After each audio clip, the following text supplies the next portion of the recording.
Welcome to Portrait of a Nation 2 Beyond Narratives Talk Series, which is presented as part of 2022 Abu Dhabi Festival. So today it's my turn with fantastic artist Moza Al Matrooshi, and I'm going to be having a conversation with her towards her body of work and especially the performance that we have been seeing. And I would like to start by making a question. Coding. And in the performance, there's an action that gets repeated continuously, which is, it makes me think about many things. How you wiped out, how you erased to start from scratch. Yes, actually, it was interesting because I was just having this conversation with someone before the performance and who asked me to describe why flower and why not any of the other things that are in the durational performance that's documented, that's in the film, that's in the space. And I said, well, flower can take impressions very well, but can also be erased quite easily. And so you do get access of what we've basically what impressions we've imposed on the flower for just a brief moment before we've erased it and successfully then made you forget it possibly. And so we're learning, me and the other person who was performing with me, Carlos, we're learning this language together, that people have a certain accessibility or vantage point. But they're not in on what this language is and what the alphabets we're drawing are yet. So, also I notice that it's a learning process. So it's like a mirror where you look to Carlos, Carlos looks to you, Carlos is teaching you, Carlos is driving you. And in this action of removing, it's something that is linked also to something that is very present in your practice, which is food, which is politics of food, which is really the kitchen as a secret space, no? Mm-hmm. A place where you can be welcome or not welcome, and a space where you feel a certain liberty to build up your own codes. I mean, food is interesting to me in many ways, and why I chose to work with it, because food is an established stand-in for language. It's been holding all this symbolism for centuries across cultures and histories.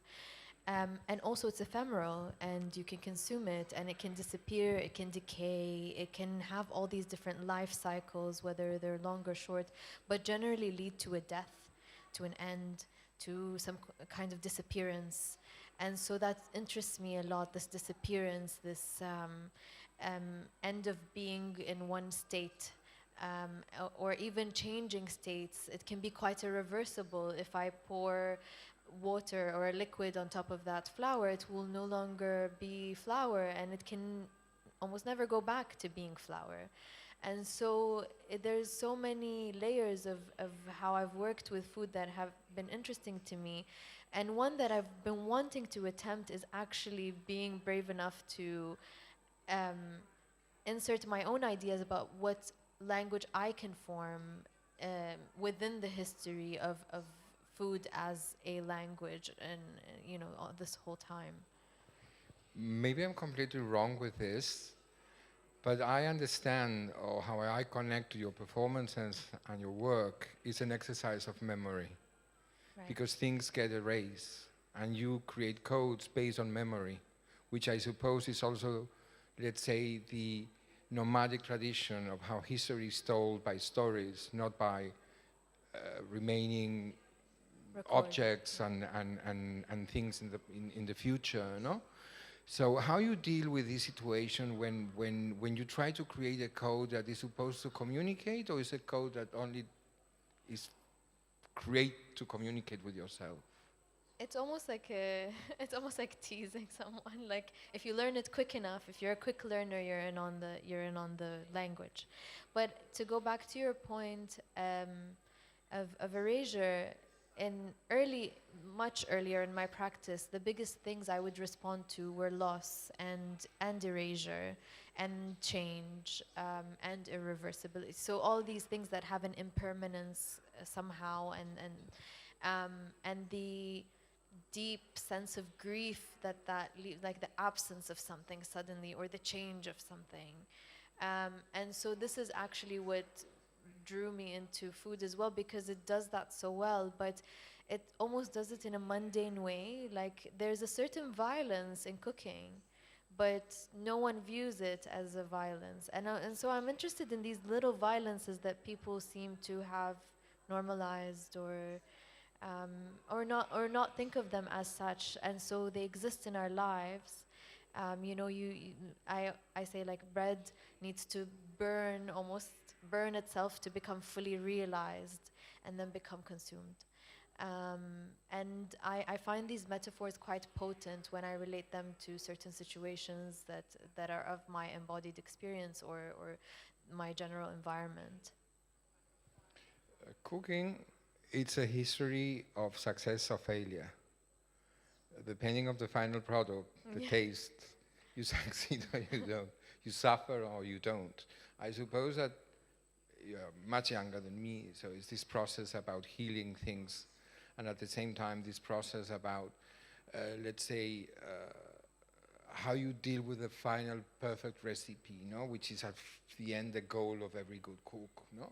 It's like growing by producing continuously the same idea, no? Like cooking and recooking until it's perfectly done, but at the same time gets consumed in question of minutes, no? And so you become it, the thing that you've made. And also thinking of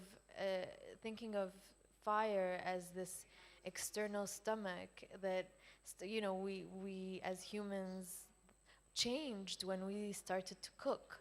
And then, and where that led us, because before that, as a species, we were completely different. And so thinking of what those changes can actually do to your mind and to your body, and I'm quite interested in like fermenting things, because you're drawing like poison from the air around you to heal you from within, or to tackle these things from, you know, you're almost like eating your own kitchen, if that's where you're fermenting things.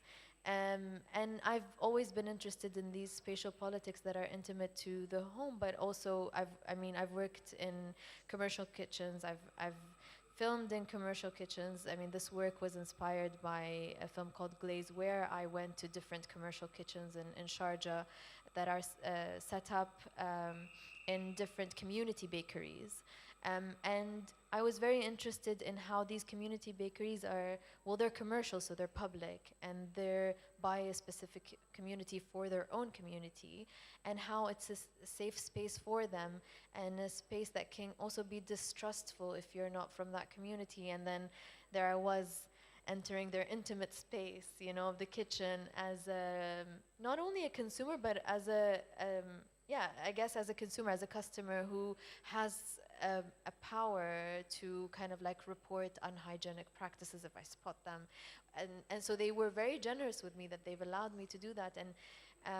And so their carefulness as well of like, we'll show you some things, we'll show you how to make some things, really seeped into this work.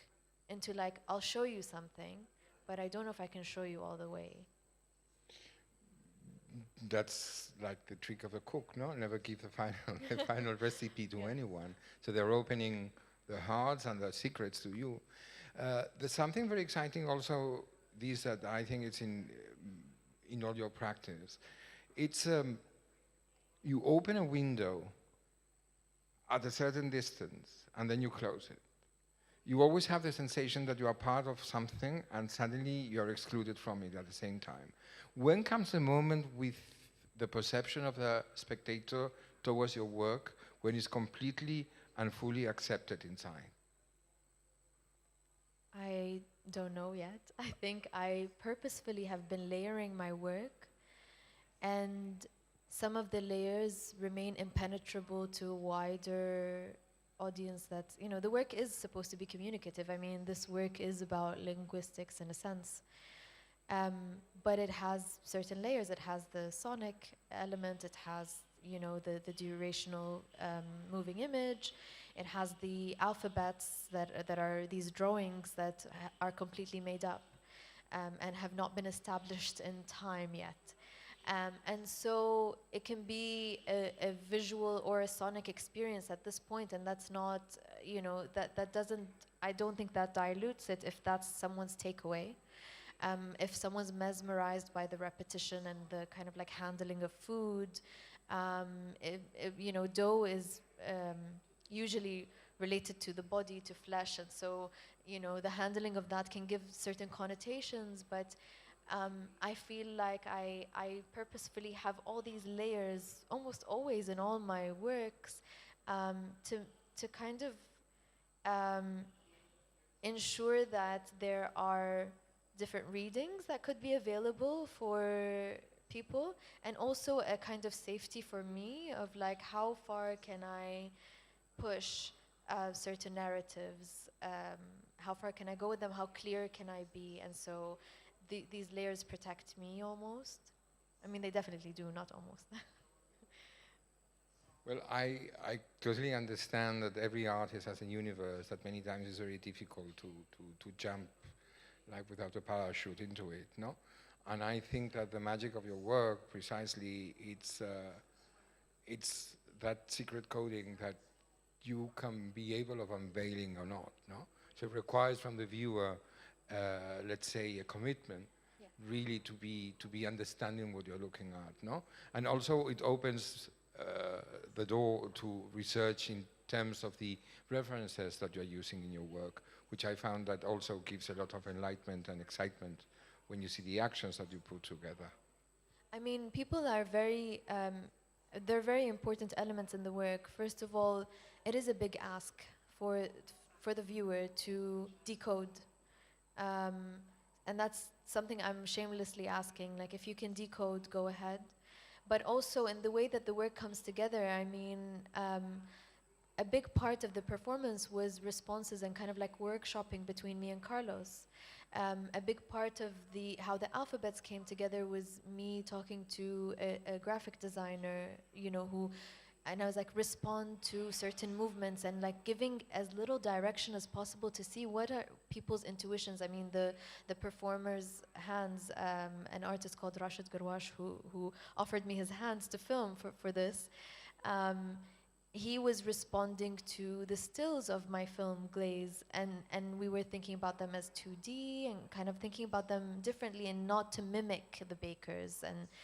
And usually I take this element of, let's say, it's cooperation and collaboration with other people, to kind of decenter myself as well from the work, although a lot of it is informed by personal interests and anxieties and emotions, but the outcomes are informed as well by different inputs. And had I not just thrown myself in a busy working day in the bakeries instead of me choreographing, the movements, then really it wouldn't be the same.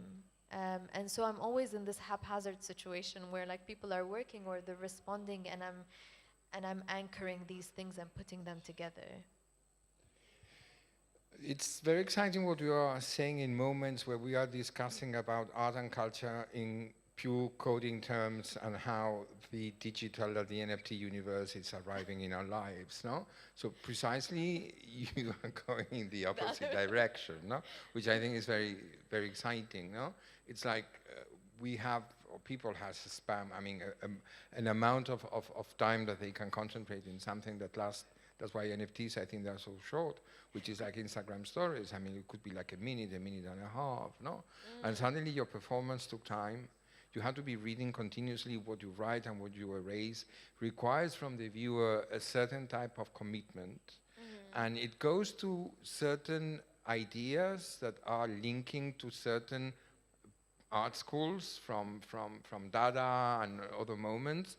And how do you feel in these moments where precisely the world is going completely in the other direction? I mean, I'm definitely going in the other direction, but not as a resistance. I feel like that's just what my work lands on in the end. I mean, we called it a ritual, Carlos and I, what we were doing. And a lot of my earlier performances, when I started when I started on this journey, really using this medium, was actually looking at the space of absence in histories in the Arabian Peninsula when it came to our polytheistic traditions, when the Arabs used to worship different gods and goddesses, and so a lot of this information is erased, but it's quite rich. And in that absence of recorded history, there's a lot of room to play and reimagine rituals. And so some of my earlier performances was a reimagination of that ritual that could have existed. And that requires creating a space of intimacy. And so the moment we shared was quite intimate, and the viewer had to be almost like invited in, and so it creates a space of silence, a space of tension, a space of, am I supposed to be here? Am I supposed to see the whole thing? And I'm interested in that tension as well. We are constantly living in a space of distraction, the way we interact with the digital world, or even the physical world, like even architecture, we kind of like approach it in a space of distraction. We're driving by it, we're not kind of like walking around and encountering, like the architecture is not designed for our bodies per se and our movements, and so I guess maybe I do have a resistance towards that, but I find it unnatural to subscribe to working in a way that reaffirms this space of distraction. But that space of distraction, and again, this refers to the performance, get reconstructed continuously. So you're an artist with a lot of hope. I mean, you're continuously, right? No, because I mean, it's a lot of light behind it, no? It looks like if you went through a period of sadness and suddenly you reconcile with the moment and you are like producing bodies of work now that really are in a way taking that into consideration, but at the same time like very constructive, no? Yeah, and that's why I say like I'm not, maybe I'm just hopeful and I'm not like feeling like, oh, I'm just resisting this moment of, just almost like surrendering to how things are moving. I suppose this is really where the work currently is landing, like the pace of it, and even the documentation of the performance is quite long. It's the longest documentation I've worked on, which is an hour and a half almost. And so I was aware that it sits within a larger conversation of artworks and a conversation about art in the last 50 years, and then I'm asking you to sit in front of my work for an hour and a half. So I'm aware that people are going to approach it momentarily almost, and that there are moments of richness that are stretched across the whole thing, and so it doesn't kind of like peak and then come down, and so I guess there is also a response to like where and how someone's going to encounter this, and the performances I guess also work in the same way of the liveness of them is important. An audience being there or not is almost not. Creating the ritual is important, and so that's the hierarchy really. When you create, this is very exciting when you say that when you create the rituals, no?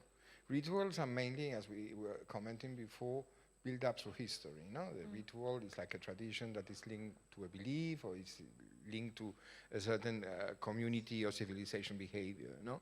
When you say that you are creating or you are inventing, let's say, these codes, what is the intent? It's like you are reinterpreting what you have already seen or you have experienced, or suddenly you are trying to become or to produce a vocabulary that is completely new from scratch? I don't think that's possible, because I think everything is a derivative of something before it, and even like the way that we approached one tray, like communal practices here are very important, and there is something that's disappearing as well.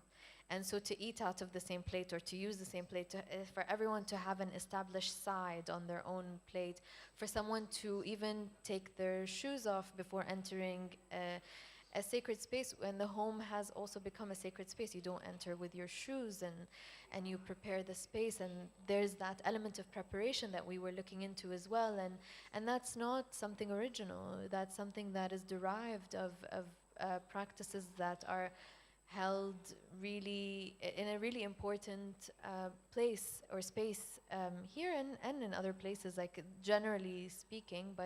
But this is when I say like it comes a bit from my embodied experience, because I'm familiar with those things. And so it's like when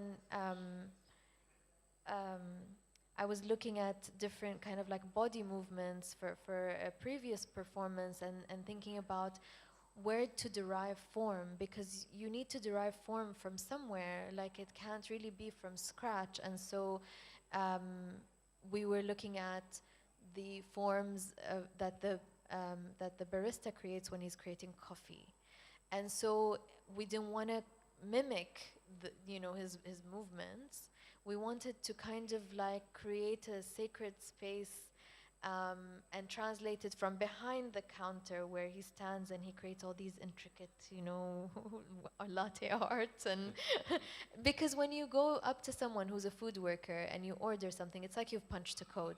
They start to move in a choreography to produce that kind of food or beverage for you. And so the human body becomes mechanized in a way that no one seems to either notice or care. And then service workers in general are invisible.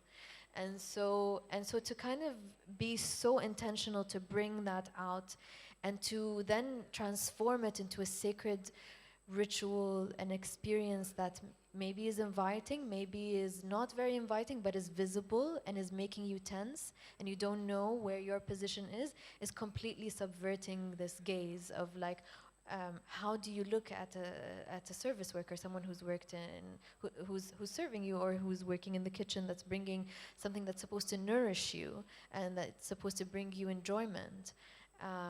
And so, yes, of course, they're always derived from something, whether it's traditional or active and present. One of the things that you're talking about is what we call generally routine, no? Mm-hmm. Something that for a food worker is a routine, as is a routine for an actor when does a theater play during 6 months, no? Like a theater is like his or her representing continuously the same character during a long period of time. When we talk about this continuously repetition of an action that produces something for your good and for your sake, and suddenly you're trying to analyze that and to capture that moment and to make it a work of art, I think it's a beautiful statement towards that completely invisible labor. Yeah.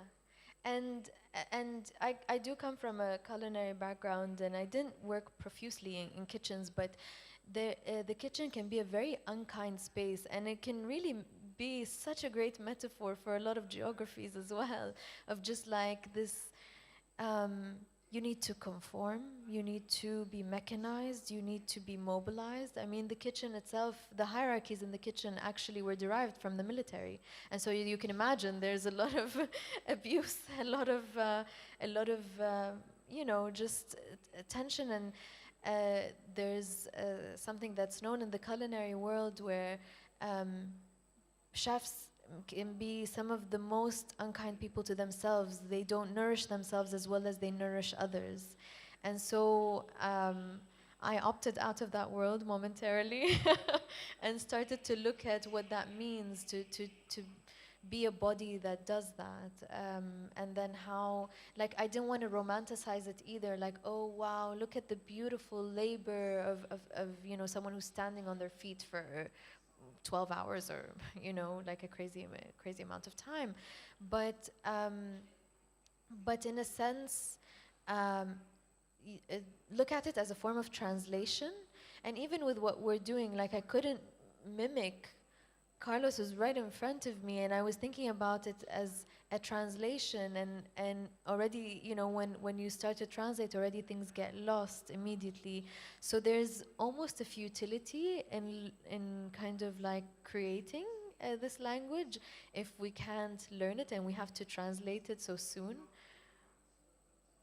So you use a lot of word translation, and when I look at the work And when I look to the performance today, it was very enlightening to see how the repetition of certain actions was never expected. So codes need in a certain way to be learned and need to be repeated into the infinity until you memorize them, no? And you observing the baristas or observing the people from the food industry, it's also like devoting time into see those codes being developed continuously, you know? So that power of observation, it's something with distance or getting involved in the kitchen or seeing it from the distance. It's something that is, I've seen that is continuously in your practice, no? Yeah, and at first I was quite worried about, well, you know, how do I operate, you know, in these spaces? Like I go in and I make people very, very uncomfortable because they're, you know, they're trying to work. and I think I've resolved it to not giving myself too much agency. And so I tend to create all this fiction around these movements as opposed to, oh, I went to this bakery, now let me speak on their behalf of, you know, what they're going through and what they're making. And so although there's some kind of like documentary feel to a lot of my works, it's not necessarily that I'm relaying a story in a direct way. And again, just my reliance on metaphor is quite heavy-handed, so yeah. Well, at the end, I think that in contemporary art, and especially artists that are working with film and are working with performance, at the end it's a choreography, you know? And choreography is one of the most beautiful, let's say, practices that the human being can have, no? Because it involves senses, and involves the body, involves memory, involves smells, involves like everything that makes us human, no? And I think that one of the nice parts of your work is that it's more human than anything else. So thank you for doing it. Thank you. Thank you. So just to end saying that thank you so much for coming, and that please check online the talk and the performance. So it's going to be available for everyone in the Abu Dhabi Art Festival, Music Festival website. And you will be able of listening to us and seeing her performance. So thank you for your time. Thank you. And thank you for being an artist. Oh, thank you so much.